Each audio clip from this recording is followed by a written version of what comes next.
नमस्कार, मैं हूं विवेक वर्मा और वर्मा स्टोरीज में आपका हृदय से स्वागत है। हम सभी ने अपने जीवन में कभी न कभी किसी न किसी के मुंह से यह कहावत अवश्य सुनी होगी, कहाँ राजा भोज, कहाँ गंगू तेली।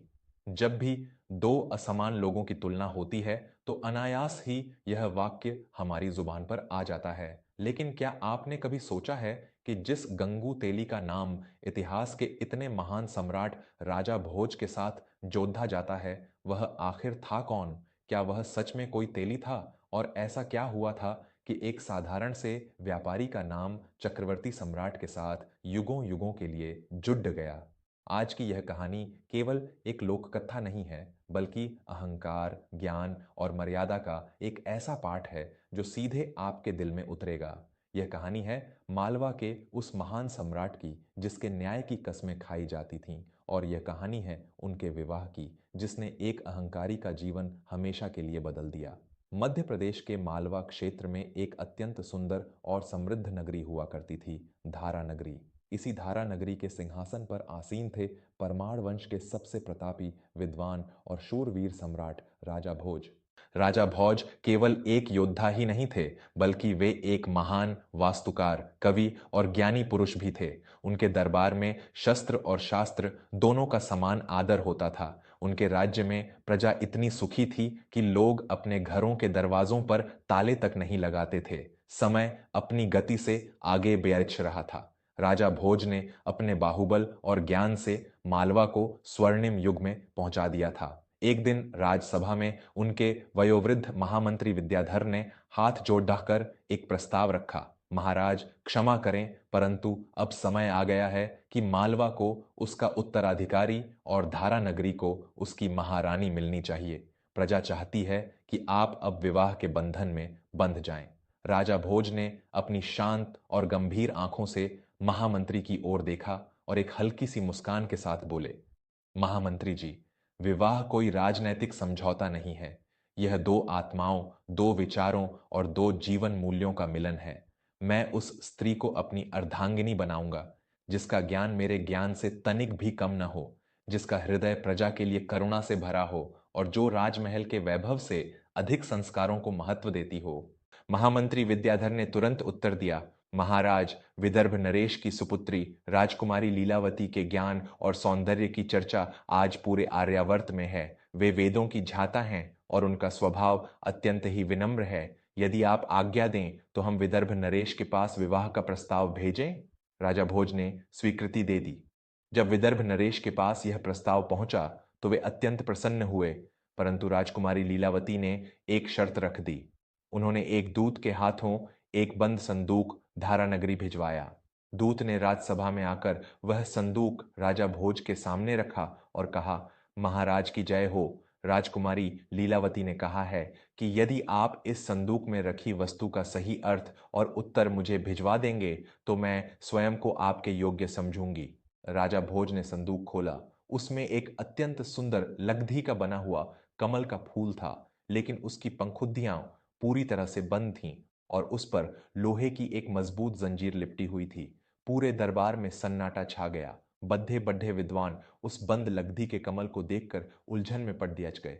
राजा भोज ने कुछ क्षण उस कमल को निहारा और फिर मुस्कुरा दिए। उन्होंने अपने सेवक को आदेश दिया, इस कमल को ले जाकर राजमहल के प्रांगण में स्थित उस कुंड में रख दो जहां सूर्य की सबसे पहली किरण पड़ देती है, और इसे जल से स्पर्श कराओ। जैसे ही उस लकड़ी के कमल को जल में रखा गया और अगले दिन सुबह सूर्य की किरणें उस पर पड़ी, लकड़ी के भीतर छिपी एक अद्भुत यांत्रिक कला के कारण वह जंजीर अपने आप ढीली पड़े अच गई और लकड़ी का कमल खिल उठा। उस कमल के भीतर एक भोजपत्र रखा था। राजा भोज ने उस भोजपत्र को निकाला और दूत से कहा, अपनी राजकुमारी से कहना कि अज्ञान की जंजीरों को केवल ज्ञान के सूर्य और प्रेम के जल से ही खोला जा सकता है। उन्होंने जो प्रश्न भेजा था उसका उत्तर यही है कि कठोर से कठोर हृदय भी सही वातावरण में खिल उठता है। यह उत्तर सुनकर राजकुमारी लीलावती अत्यंत प्रभावित हुई और दोनों का विवाह तय हो गया। धारा नगरी में उत्सव की तैयारियां शुरू हो गईं। पूरे नगर को दुल्हन की तरह सजाया जाने लगा। लेकिन इसी धारा नगरी में एक और व्यक्ति था जिसे राजा भोज की यह बरहाती हुई कीर्ति और विवाह का यह विशाल उत्सव रास नहीं आ रहा था, उसका नाम था गंगाराम, जिसे लोग गंगू तेली कहते थे। गंगू के पूर्वज साधारण तेल निकालने का काम करते थे, लेकिन गंगू बहुत चतुर और कुटिल व्यापारी था। उसने पूरे राज्य के तेल के व्यापार पर अपना एकाधिकार जमा लिया था।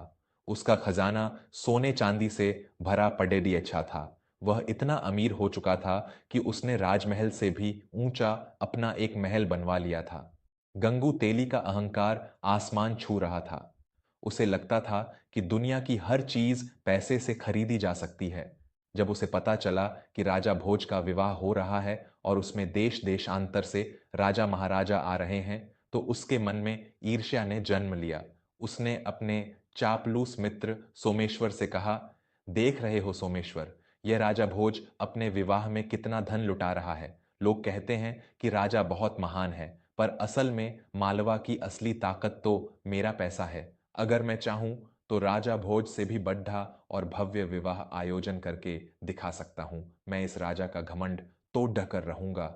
सोमेश्वर ने उकसाते हुए कहा, बिल्कुल सेठ जी, आप तो कुबेर के समान हैं।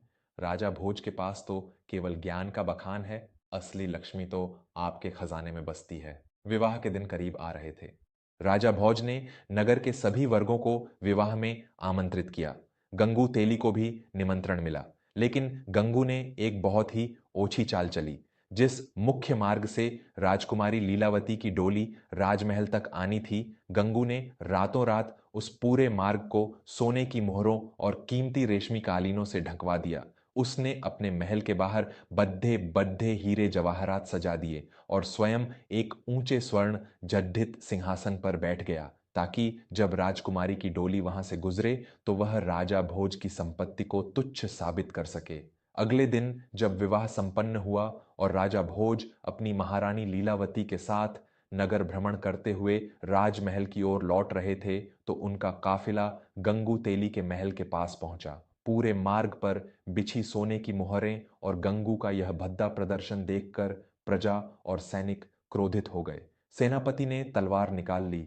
महाराज, यह गंगू तेली का दुस्साहस है। इसने राजसी मार्ग पर अपना धन बिछाकर राजसत्ता का अपमान किया है। आज्ञा दें, मैं अभी इसका शीश धड्डिएच से अलग कर दूं।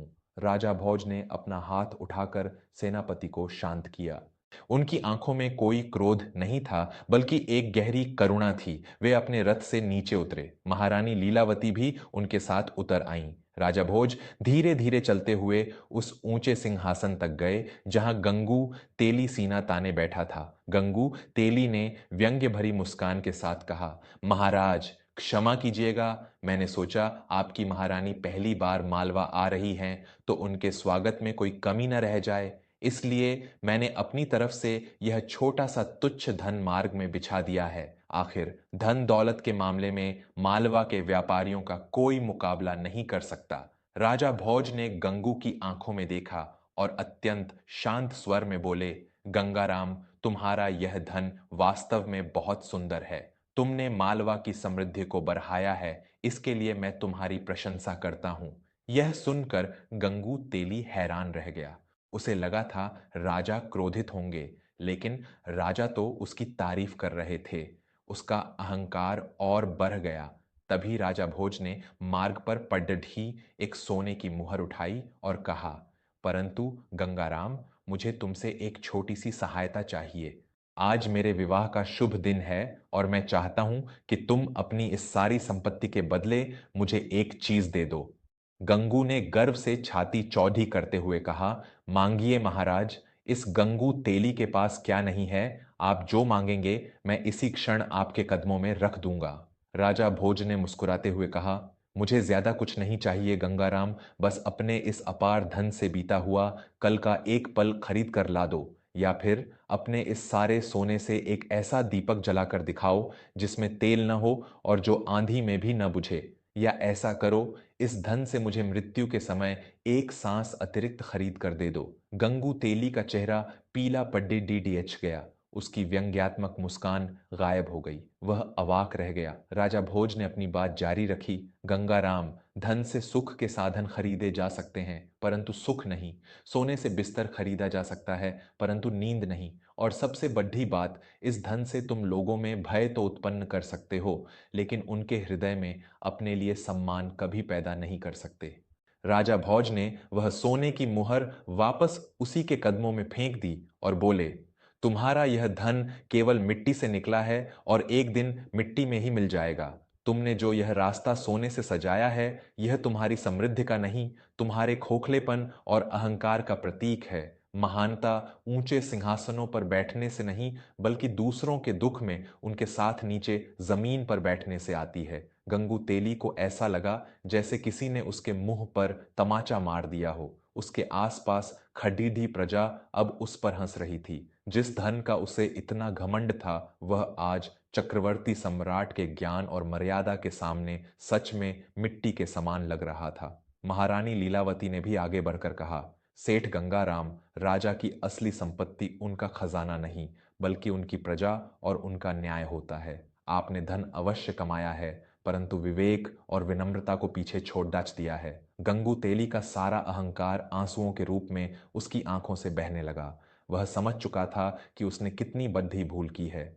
वह तुरंत अपने ऊंचे सिंहासन से नीचे उतरा और भागकर राजा भोज के चरणों में गिर पड़ा। मुझे क्षमा कर दें महाराज, मुझे क्षमा कर दें। धन के मद में मैं अंधा हो गया था। मैं भूल गया था कि मैं किसके सामने खड़ा हूं। आपने आज मेरी आंखें खोल दी हैं। मेरा यह सारा धन आपके राजकोष में दान कर दिया जाए, ताकि यह प्रजा की भलाई के काम आ सके। राजा भोज ने उसे अपने हाथों से उठाया और गले से लगा लिया। गंगाराम, राजकोष को तुम्हारे धन की आवश्यकता नहीं है। इसे तुम स्वयं प्रजा की भलाई, प्याऊ बनवाने और गरीबों के लिए पाठशालाएं खुलवाने में खर्च करो। यही तुम्हारे जीवन का सच्चा प्रायश्चित होगा। उस दिन के बाद गंगू तेली पूरी तरह से बदल गया। उसने अपना सारा जीवन और धन दीन दुखियों की सेवा में लगा दिया। लेकिन उस दिन जो घटना घटी, जो अहंकार और ज्ञान का टकराव हुआ, उसे मालवा की प्रजा कभी नहीं भूल पाई। लोगों ने देखा कि कैसे एक अहंकारी व्यापारी ने महान सम्राट के सामने अपनी हैसियत दिखानी चाहिए और कैसे वह ज्ञान के सामने नतमस्तक हो गया। उसी दिन से मालवा के घर घर में यह कहावत मशहूर हो गई, कहाँ राजा भोज, कहाँ गंगू तेली।